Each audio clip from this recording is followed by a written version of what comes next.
I'm here. Please introduce yourself. Daniel Bongino, candidate for United States Senate on the Republican ticket in Maryland. All right. Sir, I'd like to ask you a couple of questions about defense-related issues. First of all, the issue in Syria, do you think the response of the administration of the Barack Obama administration is adequate in relationship to Egypt? We have to revoke Ambassador Ford's ambassadorship. We should not be giving credence to this administration in Syria right now. They're massacring their own people. We have issues with the Russians as well, the Russians supporting their operation, not getting on board at the UN. But really, Ambassador Ford should be recalled permanently. We should not give any credence to this administration right now in Syria. So no, I don't believe the response is adequate, but I don't support a military intervention on our behalf either. And also, in relationship to the Iraq, with our withdrawal from Iraq, do you think we left too soon, or we should have just basically did a bit more diplomatic? What is your opinion on that? And I've said this on the campaign trail quite a bit, that we need a significant intelligence and training apparatus left on the ground in that footprint. Whether those numbers are adequate to perform that function right now, I think we have to rely on our intelligence agencies and our military, and I think, unfortunately, a lot of the decisions are being driven by politics. You know, having said that, I do think, unfortunately, the cost in treasure and the cost in American lives and American bodies has been significant, and there does have to be an end game at some point. We have to have some metric for when we're going to leave. We can't stay there in perpetuity. But I think intelligence and training is the value-added function for us in these endeavors. And a question in relationship to our relationship with China. Do you think that it's a good idea that the administration embarking in expanding our military outreach to our Asian allies? We have a significant problem with China right now in the Formosa Strait, the South China Sea. There's some adventurism going on the Chinese's part that is going to have to be countered at some point, or we're going to lose a significant amount of our credibility in those regions.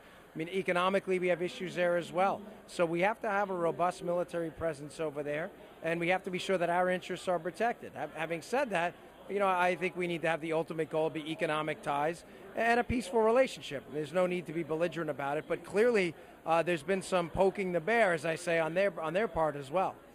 And let's talk about domestic politics just for a minute. You're trying to unseat United States Senator Ben Cardin, that's correct? Yes, sir, that's right. And what is your policy, or what is your platform different from Senator Cardin? Well, I believe you can spend your money better than he can. He's voted for every single tax increase that's come up in his legislative career. For 44 years, he's been voting to take more money out of your pocket. I mean, these are significant issues. You know, no one on the Republican Party running as a Republican anywhere in the state or the country is supporting a no-tax policy. Everybody understands we have to fund our police, our fire, military, corruption-free court system. Everybody understands that.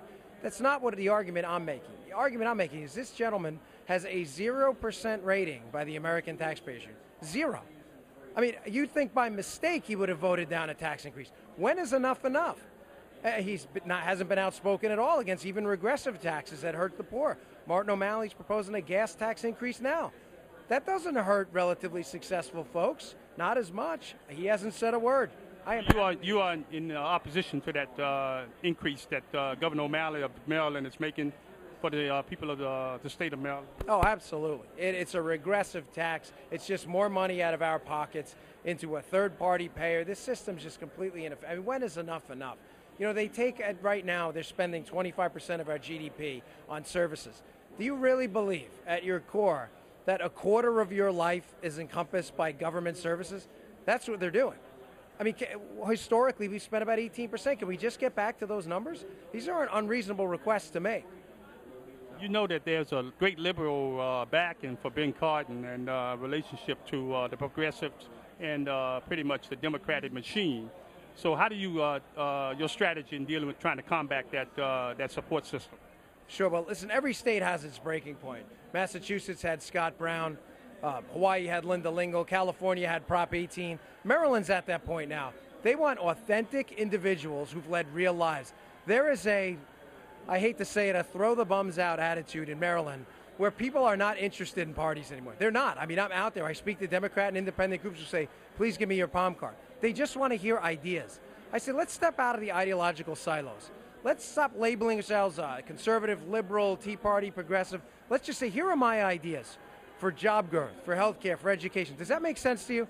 And if it makes sense, forget what my label says in front of me on the ballot. Just vote for us because we have actual solutions. He doesn't have that. All he has is talking points. Thank you, sir. Appreciate it.